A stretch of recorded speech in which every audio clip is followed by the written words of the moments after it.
Alrighty, yeah, Branch here. We're back with the Karcher pressure washer. It's gonna be a part two because I was very unsatisfied with the dribble coming from the pump before the motor was actually running and turning the pump. So it was something on the low pressure side. And also the unloader valve kept unloading, um, and so upon further examination, I realized that these guys, which are the coupling, they are the coupling that rides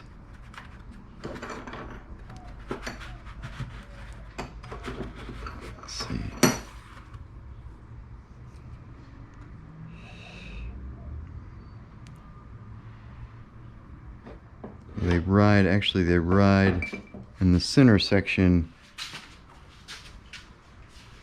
of this housing, on the inlet section. So they ride inside here, and these guys were cracked. A couple of them were cracked, and also the internal O-ring is very petrified, so creating a very bad seal. And one or two of them was cracked, or one was cracked for sure, and the other ones were not far along. So they ride inside this chamber. I may have this wrong. No, yeah. They ride inside this chamber here. It's just a horrible fit now. And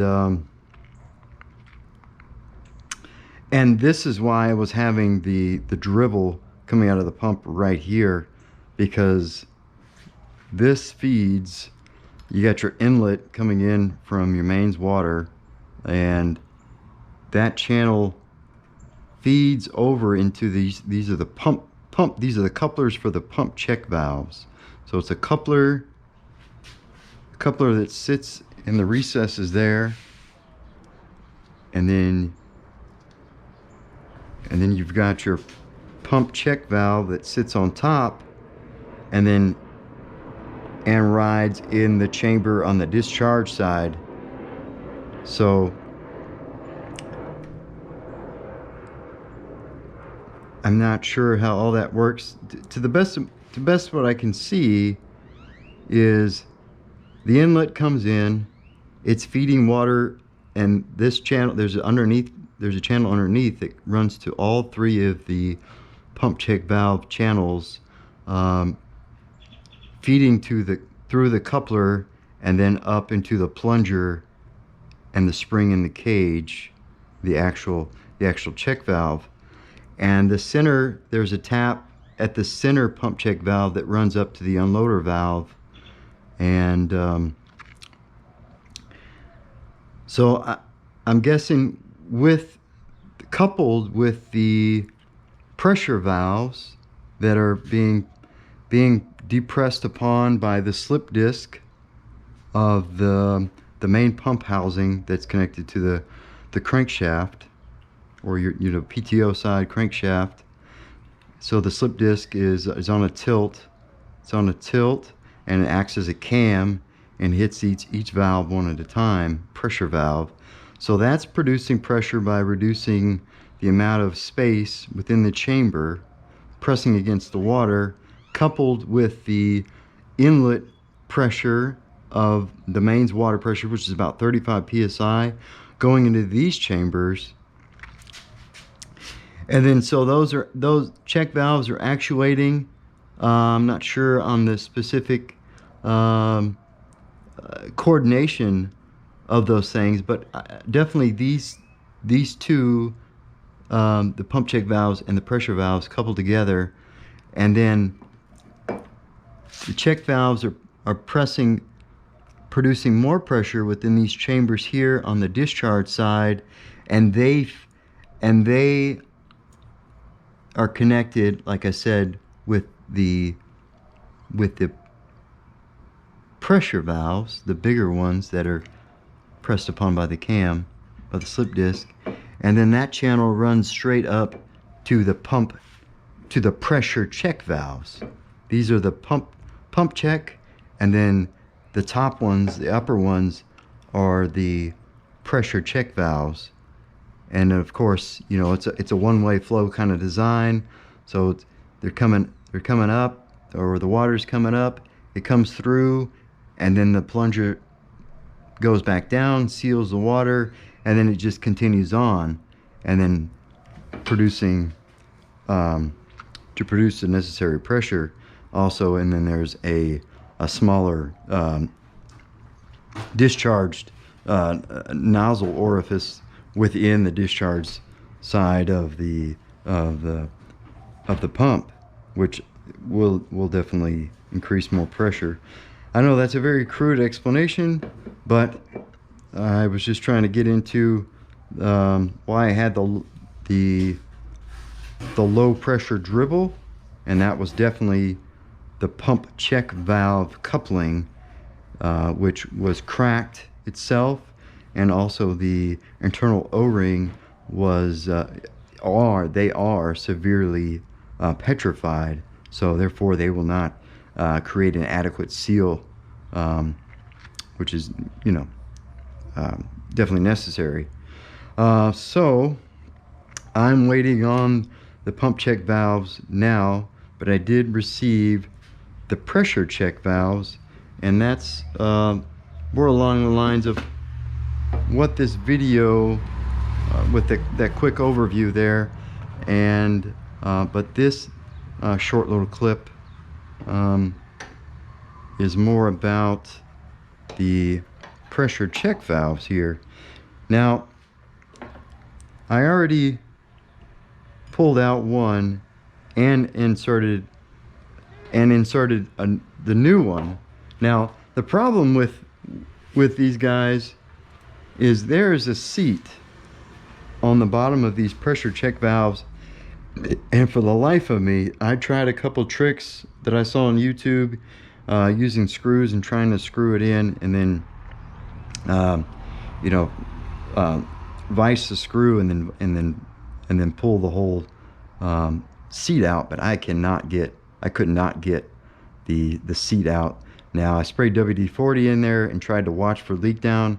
I saw very minimal leak down, if any, and so I'm just going to ride with that, because I'm a little concerned about either cracking the main discharge body or damaging the seat that's in there and not being able to get it out, and then have a severe, you know, pressure loss or malfunction in the functionality of the pump itself. So I decided to just leave them in there, and I removed the cage, the plunger, and the spring from the new set that I received, and placed them in there. And it, you know, this cage on the old seat fits in there really good. It's really tight. The old cage on the old seat was very loose. I mean, these guys came right out of there. Well, it's not this guy, but that guy, you know, it's a much bigger cage. I'd already put it on the new seat, but that cage came right out of there off the old seat. So we're just going to continue on generally, and then there's this plug that's on top, and one of them I was able to plier out, one of them I had to pick out, and apparently I'm gonna have to pick this one out too. So these are those little problems you'll run into with either, you know, the same Karcher, same style, or the Karcher, this similar style Karcher pump, or any other similar style pump of this manner. And I think they all, to some degree, have pressure check valve and pump check valves, of course, to generate that pressure, you know, off the one-way flow and traveling through each other, you know, and that orifice there. So the plungers, you know, as the water pressure comes in, it pushes the plunger and the spring up, and then that water can channel in there because that's the only way it can go, the path of least resistance. And then once it goes in the next chamber, that plunger is going to fall. That's the one-way check valve, and then vice versa. And then this is also, and then you're also receiving pressure from inside this channel, pushing that one up, coupled with the water that's come that has traveled over to this orifice or pump check, pressure check cavity, and then it just keeps going on in succession to create the necessary pressure, the required operating pressure or conditions. So that was long and winded.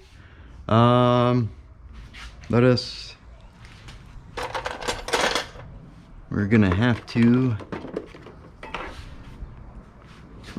pick this guy out, and I found just the easiest way for me, which was quite,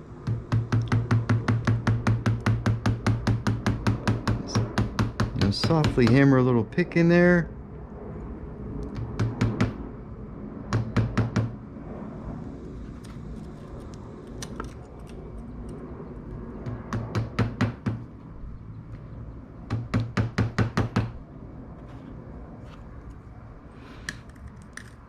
And yeah, Harbor Freight picks there. They are bending on me.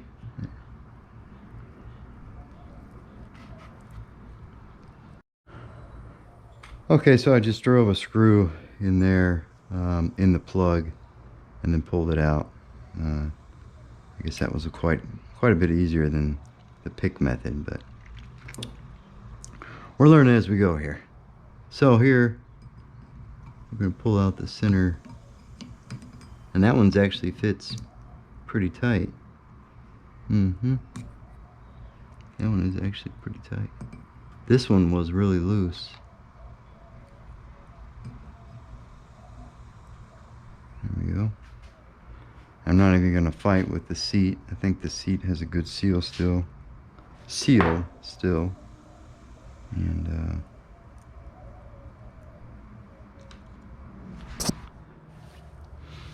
we'll just continue placing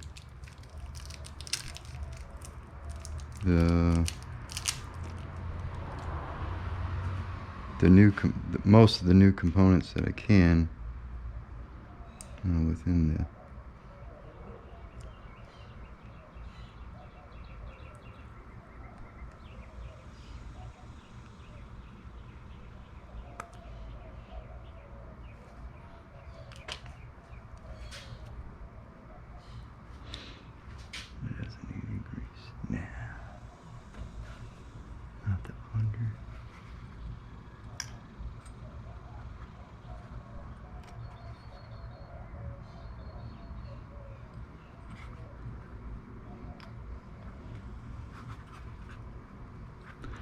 So you want to make sure that that cage rides around that seat really well when you insert the cage in the plunger, and then might softly, using something soft, try to actuate the, well, it's going to actuate up, so I can't actuate it, but it looks to be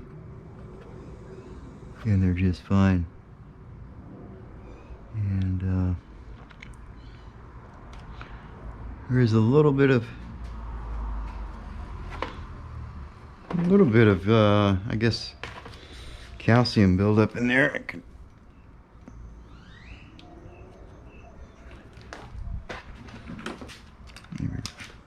find some of that.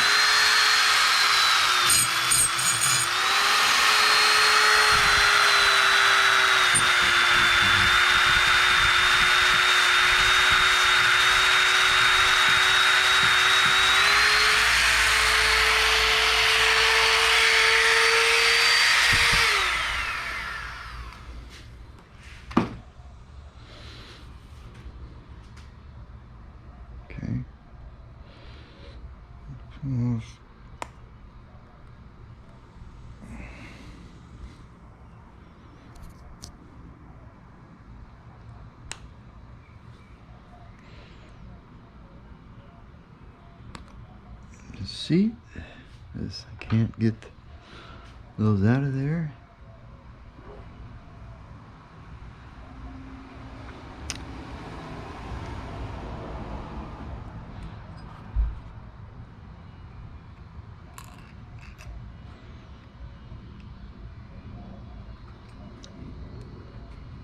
I want to make sure.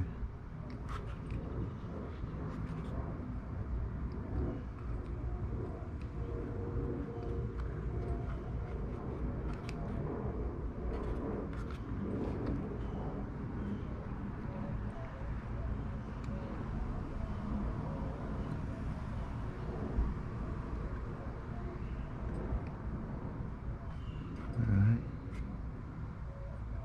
Yep, we're flush around the seat. And then we can install the plugs, because I had to tear up 2 of them. Only one came out with the use of pliers. It's not so easy when they've been in there for 20 years. You might watch one of those e-replacement part videos and be like, oh, that looks easy.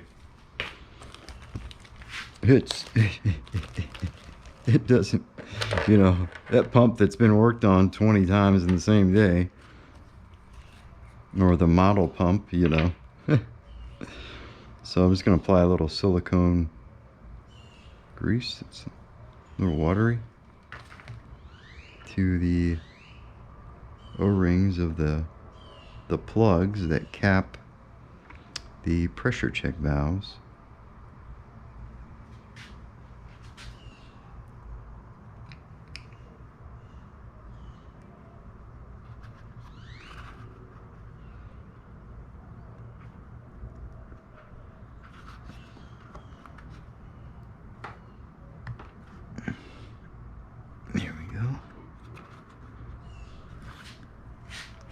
Cap those in there.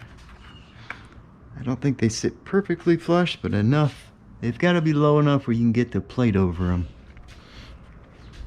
to keep the pressure from pushing them out. That's the plates. Well, access for, you know, replacement or maintenance, and then also to cap them in there. So I should try to mix this up a little bit.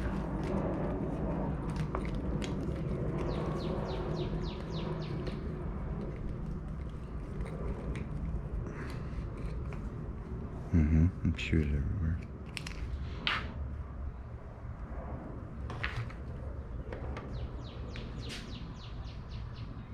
That's a little liberal. Yeah. That's a bit liberal.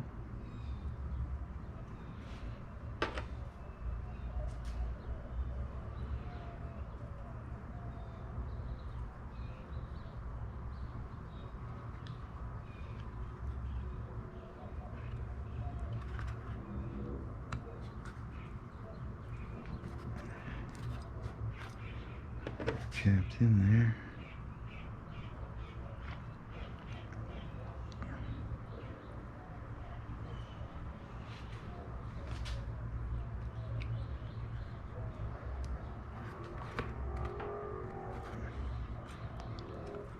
All right. And I'll get back to you guys when I have the rest of the components. Thank you. Go. All right, so we got our parts that we needed to complete this project of the this Karcher pressure washer. We're waiting on the pump check valves, and they did come in today a little early. Thank you, Amazon. So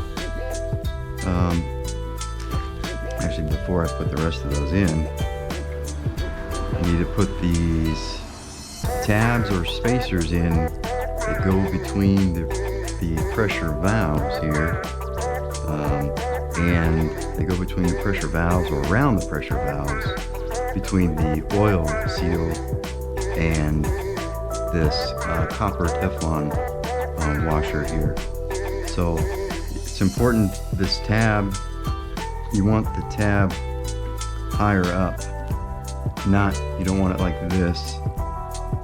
You want the most allowance as possible in your gap here. Otherwise it won't ride evenly. And then there's a little slot within the inlet part of the pump that they ride in. So just place those guys in there, and then the copper Teflon washer just goes right on top, and there's a lip where it rides, and there it's in, and you can see, and you can look in there yourself and make sure that it's lipped all the way around and flush. So we're just placing those guys in there with the tab up again. And that way it sits in there evenly, because if you turn it upside down and have the tab lower, then it'll be rocked to one side or the other. So just continue placing these copper Teflon washers in.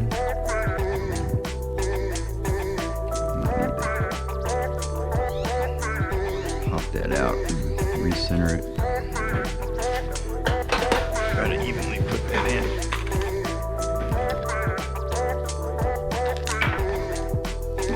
Yeah.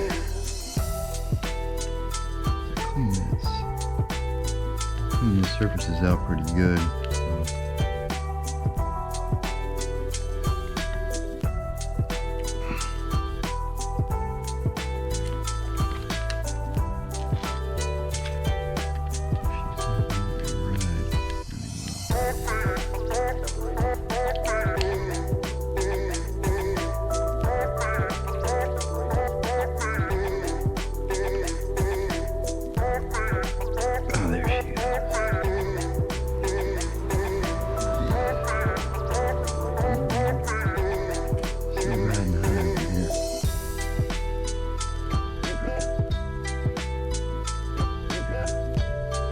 We need to clean this one up for a second.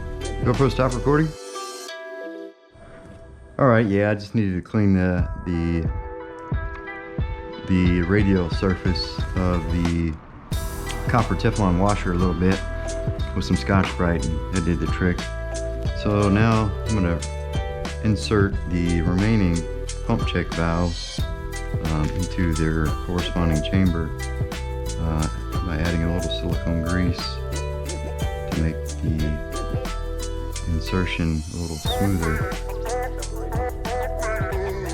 And yeah, this is how they're supposed to be. Like the outer cage for the spring, you know, shouldn't come off the coupling like they were with the old one, but you know, they were in there for 20 years. So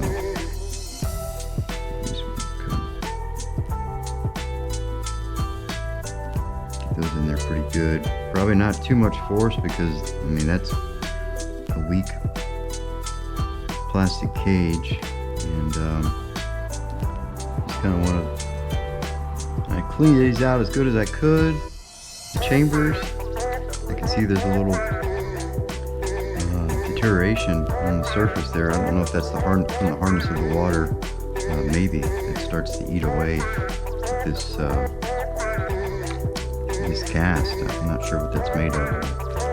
Apparently it starts to chip away at it, and I would, yeah, really, if I did this again, or trying to buy a used one, I wouldn't buy one at 20 years old. There's too many seals that go bad by then, and then as I'm seeing here, the deterioration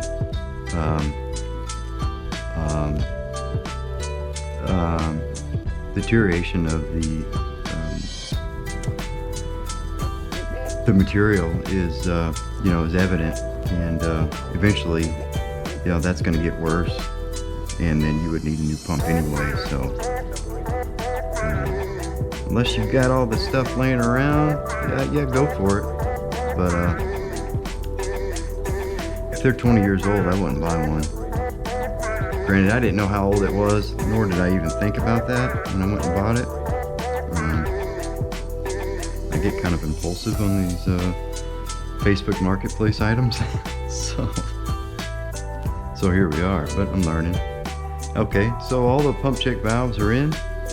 The spacers and the Teflon copper washers. I'm not sure if that is Teflon, but copper with it.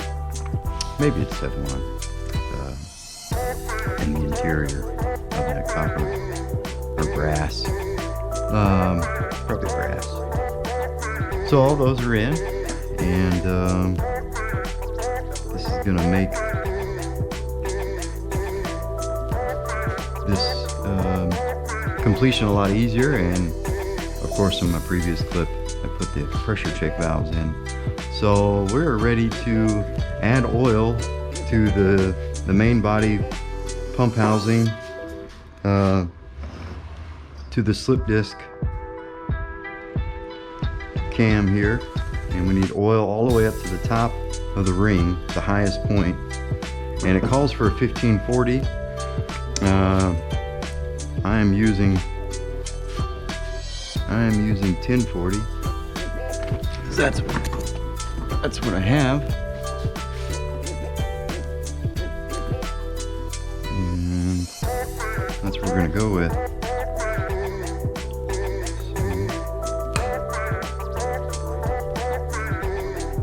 Let's do that.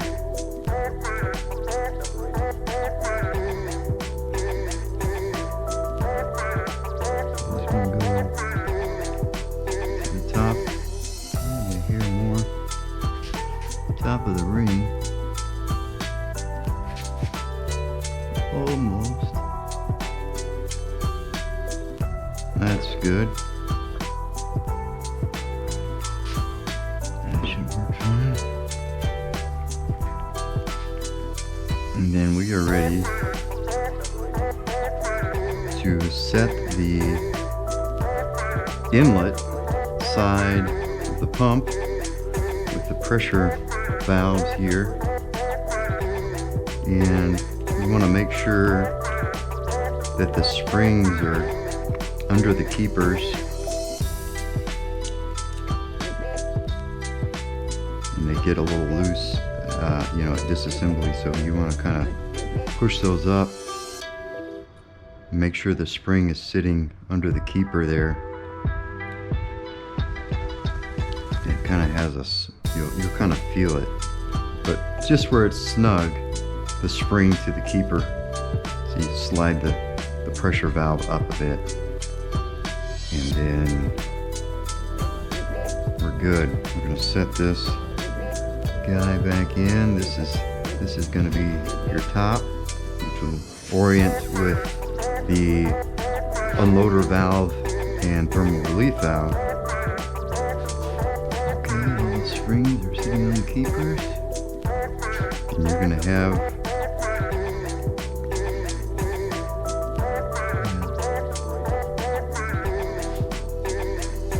then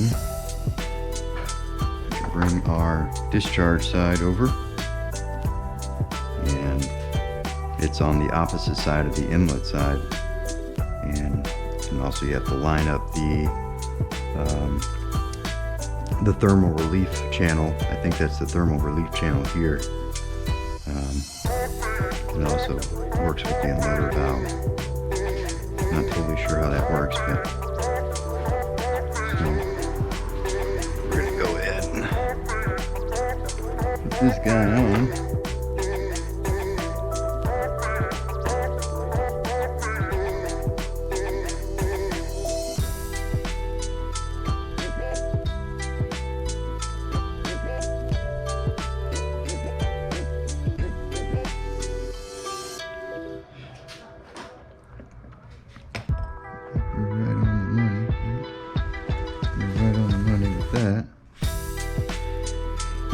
And from another video,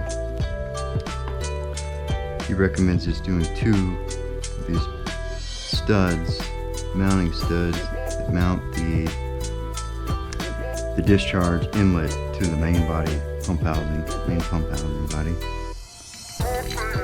Shoot, I don't have time because you're fighting the compression of the pressure valves.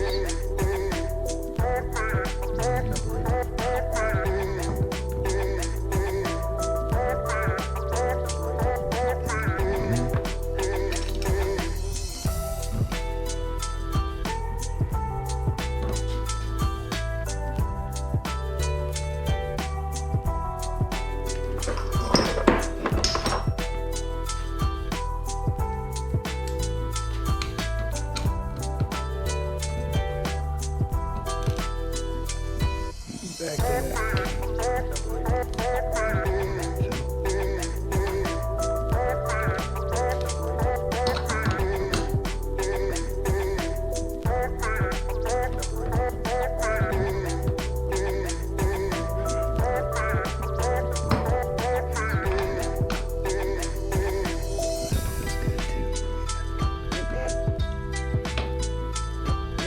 Just kind of do them evenly. 3 rotations. Hear the springs compressing.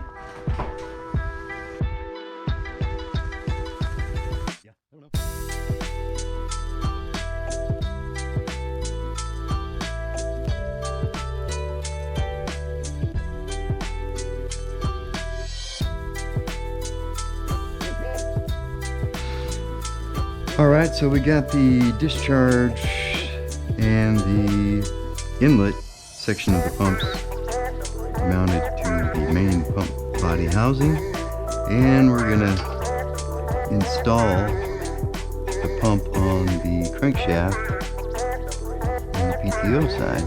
So you want to make sure your keyway is in. Sorry about the light. Make sure your keyway is in the slot. Woodruff or keyway. Fortunately, mine has stayed stuck in there, so I am not bothering with pulling that out.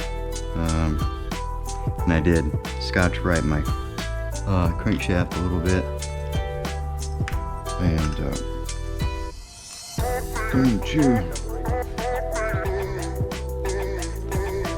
install this guy back onto the Honda GC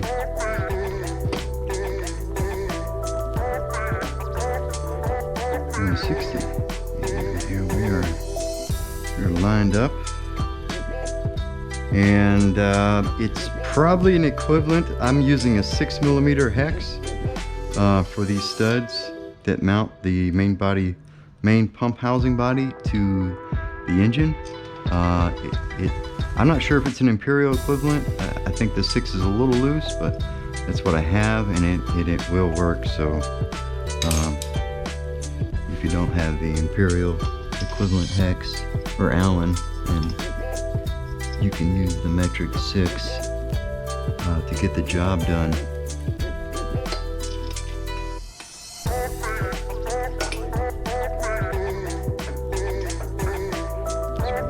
Hand, make sure you don't cross thread them.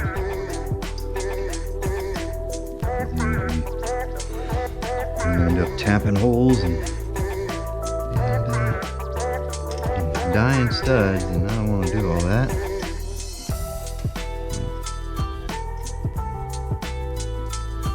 Alright, they're all pretty much in my hand.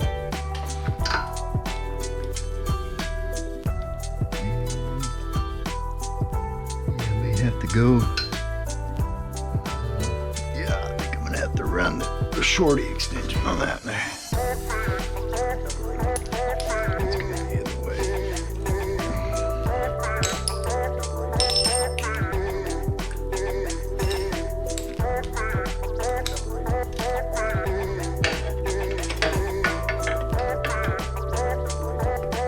Make it real short.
All right, let me get you set up a little better. We'll test this bird out.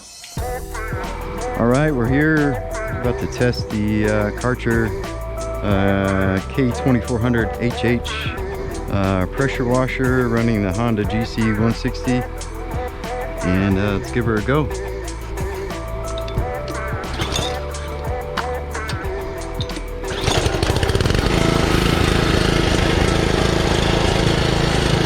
So before, I had a low pressure dribble here, and that's gone now. It's not dripping at all after the replacement.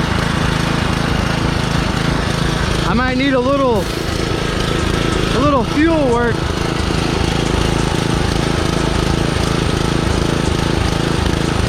Yeah, my anti-surge. I might be over revving a bit.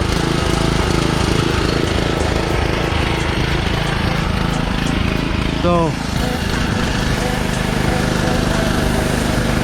well, we got pressure.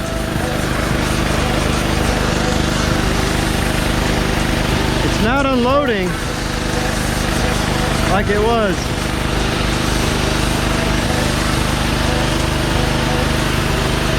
Good pressure. I'm taking off the paint actually. Actually taking off the paint.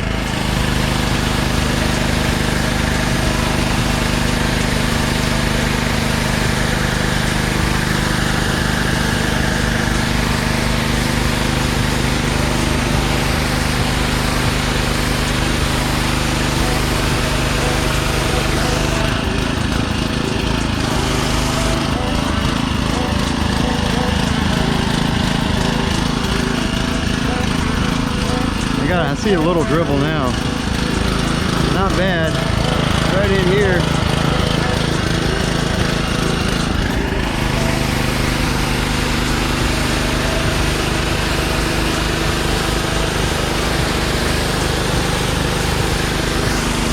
I see it likes to be under load.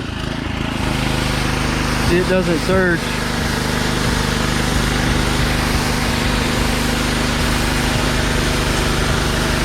When it's not under load, it seems like it over revs, and that's the governor.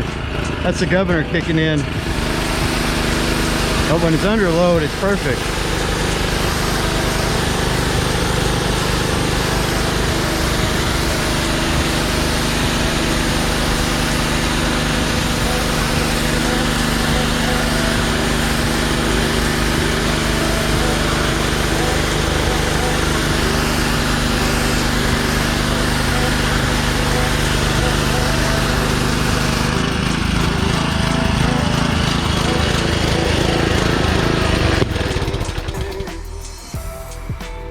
So yeah, guys, I hope this video helped somebody, and we'll see you on the next one.